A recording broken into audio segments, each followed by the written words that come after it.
Welcome to Atlanta. No, not Atlanta, Georgia, Atlanta, Illinois, land of the giants. I saw a picture on Roadside America from like the late 90s of him at a car dealership, a little small town. Yeah. And then I put that on Facebook, and I was trying to get somebody to help me figure out where in Georgia it was. I knew it was in Georgia. And then we finally figured out that with the help of another guy who jumped in, Dave Disler, we figured out who owned them. And the grandson of the guy said, "Hey, I know where that is. That used to be at my uncle's shop. It's in the backwoods of, our property. I haven't seen it in 10 years, but I think it's still back there." And that's how that happened. So I went. They agreed to sell it. I went and hauled it out. It was fully restored. Found all the Phillips 66 behind all the paint and all that, and put him back up. And he's restored to the original glory, huh? Yes. So that's how he looked in the 60s ad campaign? Yeah, here's one. He maybe had a gun at one time that we're going to put back on him, but I've got one in the back here, but I want to make a copy of it, so I'll put the copy on him, just in case it runs off. Oh my gosh, what a neat story. What made you decide to do that?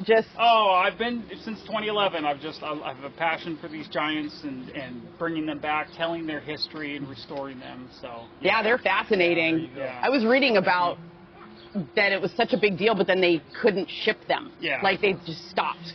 A few things happened. That was one of them. Shipping costs went way up. Yeah. And then the price of resin with the 1970s gas prices went way up.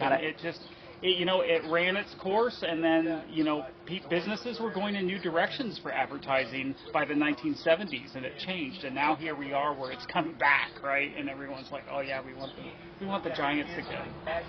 That's so cool. Yeah. Thanks for letting us know. This has all been done with your own money? A lot of it, yes. A lot of it. So if somebody wants to help, I'll take it. they just go Just scan that right there. to this.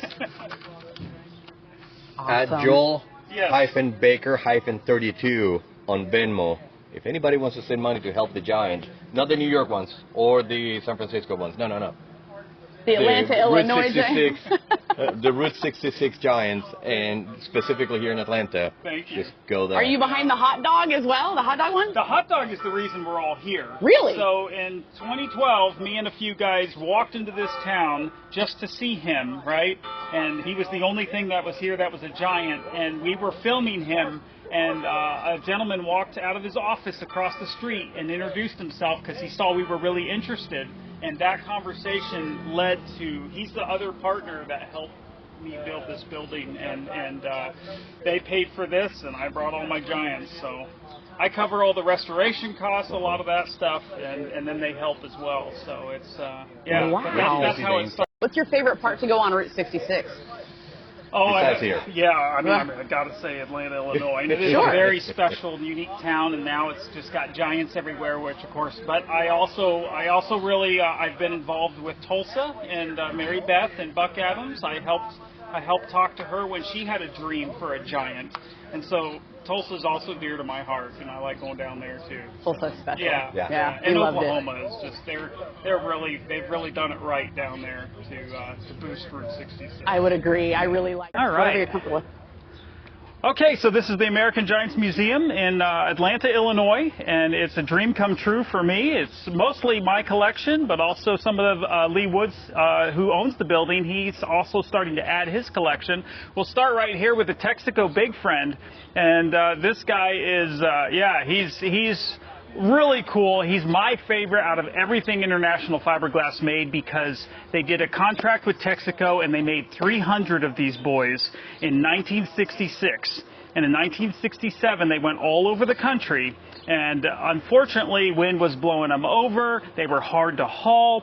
Cars were having wrecks in front of the street because they were looking at the giant, not paying attention. So within about 8 or 9 months, Texaco said, we're done. They canned the whole program, and they ordered everything destroyed because they didn't want other companies to come in and use their giant to make money. So as of today, there's only 6 of these guys that remain, and there's only 3 that have been restored to original Texaco, and out of those 3, he was the first a few years ago. So we brought him all the way back. I found him in Pahrump, Nevada, in a junkyard, actually behind a museum, and they sold him to me, and we brought him all the way back. Took a ton of work, but very, very well worth it. So we'll go in here. Neat. Cool history. I'm trying to keep it short and sweet. From Joel, the man himself. I can get long-winded. It's okay. I love it. Thank you.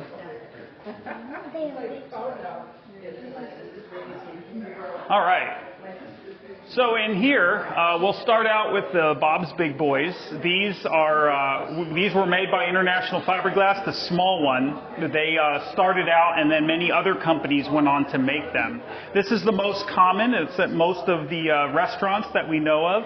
It's the 6-foot version, we call it. And then this guy, they're much more rare. They're more uncommon, and they're about 13 feet or so. And they normally went up on big poles, and sometimes they rotated. But we thought it would be cool to have 2 right next to each other here so you could see the size difference. Up at the top here, I wanted in the museum to have a representation of all the different heads that International Fiberglass made. They started out with the bunion, and then they were like, okay, well, if we make different heads, you'll have more options. Maybe you don't want a lumberjack. Maybe you want a snurd or something. So they made the snurd. That's the representation of that. We got a full-size giant out there that has that. They made the axes for the bunions. In fact, an interesting tidbit on this is these were pranked and stolen so often that International Fiberglass said they did most of their business making replacement axes for the giants. He said they were making axes every week. This is a Uniroyal gal up here. This is for the Uniroyal Tire Company. So Lumi is down the road here at the Country Air. It's a full representation of what she would have looked like.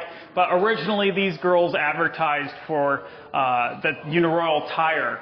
Over there, that is the representation of the first Muffler Man that was made. That's how they looked. They had that knit cap and the beard, and they were lumberjacked. And then within a few years, they were like, okay, if we remove that beard, now we can get a clean-shaven guy. We can use him at, auto parts stores, put a cowboy hat on him. Now he's a cowboy. You see that outside. So they had all these different varieties. It wasn't very long before companies like Pontiac were really interested in this as well. So they made the American Indian Brave. And they made 2 versions of him, actually 3. And one was a chief with a full feathers and headdress. And then this is the Brave with 2 feathers. The Texaco Big Friend outside, after they were done with that, a lot of people liked that giant, but they couldn't sell them because they had an exclusive with Texaco. And so they were like, well, we'll make another one that looks almost like it, and then we can sell it to you. And that's what he is. We call him the Waving Giant. We have one of these at our shop that we pulled out of Bartlett, Illinois, and we're going to restore him. I hope to get him up next year. But that's what he is. So we call him a waving giant. And then, of course, they made all kinds of other products. The Esso Tiger, get a tiger in your tank. This guy came out of an amusement park in New York. That's what happened. A lot of these giants were ordered by the original company like Esso or A&W, and then over the years, all of a sudden, that company doesn't use giants anymore, and so these figures went to all kinds of other places like amusement parks and other restaurants and got painted different ways. But that's one of my favorites is the tigers. And then over here on the far left, the A&W root beer family was very popular in the late 60s, and they had, you could order the burgers, the size you wanted, how hungry you were, right? They had the papa and the mama and the teen and the baby. And the interesting thing is International Fiberglass, who made all these, they had the rule was you either order the whole family or you only order the papa. And so that's why there's so many more papas out there than there are the whole family. So, for example, the teen and the baby, they're almost impossible to find now. They really are. If you're trying to put a collection together like we are, it's difficult. And if you want to see a papa and a baby, right across the street next to the giant, there's a little store, and they've got the papa and the baby in there. So yeah, a lot of other figures. This guy here, very common. Who's ever seen one of these? They're all over the United States still. They're actually making them out of aluminum now. But the mold was originally made in California in the early 60s, and these were very popular for any restaurant that sold chicken. And this guy, he's really rare. He's made by International Fiberglass. And he's an early version of the bucking horse, we call him. And there was a famous cowboy back in the 60s named Casey Tibbs. And this is Casey Tibbs. And Casey Tibbs worked with International Fiberglass and would take these giants with him on his shows and put them in the parking lots to attract cars to come in and watch him perform. And we've lost the cowboy hat for Casey here, but we're going to make one. So that's in a nutshell what's in the museum here. Yeah. Oh, and I didn't talk about him, did I? This is we call him a professional, and I call him that because I have a picture of all these being made at International Fiberglass, and they had a scientist and a doctor and a carpenter and all these different professions. But these guys actually were animatronic, and somebody has fiberglassed his arm together, but when it was first made, it actually waved, and there's a motor in him. And he was used out at mobile gas stations, right next to the gas pumps, and he would wave and encourage you to come in and fill up your car. And then eventually this particular one went to the Danbury Fair in Connecticut, and eventually to the Magic Forest theme park in upstate New York. And the owner of that park is Jack Gillette Arthur, and that's why his initials are on the belt. We left it there, and he sold this giant to me, and they're very hard to find now, but it's International Fiberglass as well, same company that made everything else. So, what's the one you want to get your hands on? They made a bugle boy with a little trumpet, and he's about this tall, and there's probably only 3 of them left. And yeah, I really want one of those. Holy Grail for yeah. Now that I got the big friend, that was my search before. And the trash cans are really cool. These were sculpted by a guy named Mike McCracken for International Fiberglass. He came in and built a set of these. We have the hippo and we have the lion here, but they also made an alligator and an elephant, and this was to encourage kids to throw away their trash. So instead of throwing it on the ground, so they came up with that idea, and those are really cool, collectible now. Once in a while they'll pop up on eBay or Marketplace, and we try to grab them. So. What did you pay the most for? Probably Midas, King Midas for the Midas Muffler Tire Company. There was one in New Orleans, and he had the crown, and there was only like 3 of those. So I think he's the one I've paid the most for. Yeah. And what was that? That was over 10,000. Yeah. Wow. But if we restore them, they're worth even more than that. So. I love the fact that you've restored them to the original glory. That's so cool. Yeah, that's what we enjoy to do. Any questions? It was in Venice, California.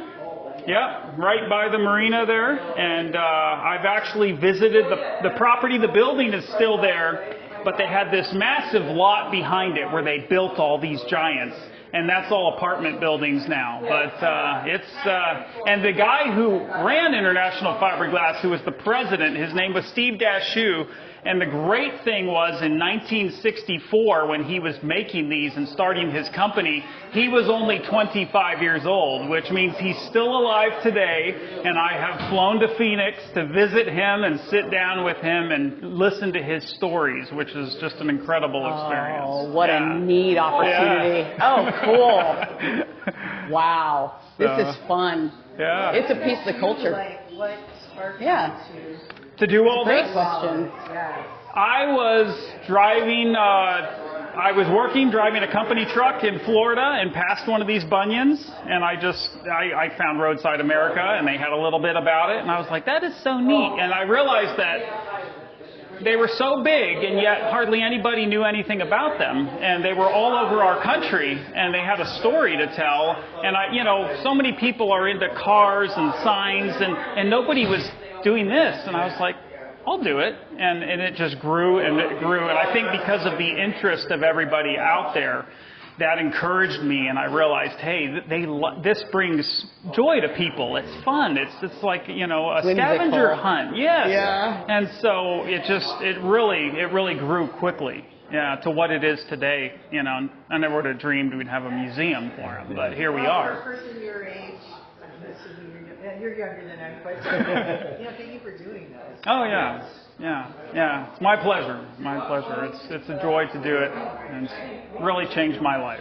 Yeah. Cool. Do they still located here then? I'm not. I live in Colorado. I'm here about a few days a year, so this is one of those days. We just got lucky. So, yeah, I know. Do they still have some of the molds? The molds were all destroyed, but what we've done recently is make molds of many of these figures so we can make spare parts, heads, hands. These heads up here are all recreations, so you can tell that you can't tell the difference between a new one and an original. Unless you look inside, I can tell, but yeah, they're very close. So it's nice to be able to make spare parts. I think even that axe is a replica of the original. So, yeah. That is super neat. Thank you for sharing this. Yeah. This is really cool, Yeah. and it's fun, and I know it brings a smile to everybody, and it is like a scavenger hunt. It really has been. It is. You can do It the is. whole Route 66 just for the Giants. Yeah, you can. You know, Right. You can. Right. So awesome. Thank you. Thanks, Yeah. Phil. Appreciate Yeah. it. And I can talk about the ones outside if you want to. Yeah. All right. Let's follow you. All right, I guess I'll just go around the circle here. So on the outside here, we really wanted to, when we built the museum, we really wanted to highlight the Texaco Big Friend that's on the other side. So I was really wanting to find a Texaco sign from the 50s. And that's actually where I met Lee Woods, who now owns this building, because he got so into it. So we partner now. But I bought this sign. It's a 1959 Texaco sign that I got from him to go on the other side of the building from the Big Friend to tell that Texaco history. And then we decided that we'd use this area out here to put the full-size 20-foot Muffler Men that International Fiberglass made. So we'll go around the circle here. And this guy is from Bemidji, Minnesota. His story is he was made in Venice, California by International Fiberglass. And like many early giants, he was shipped to a trade show.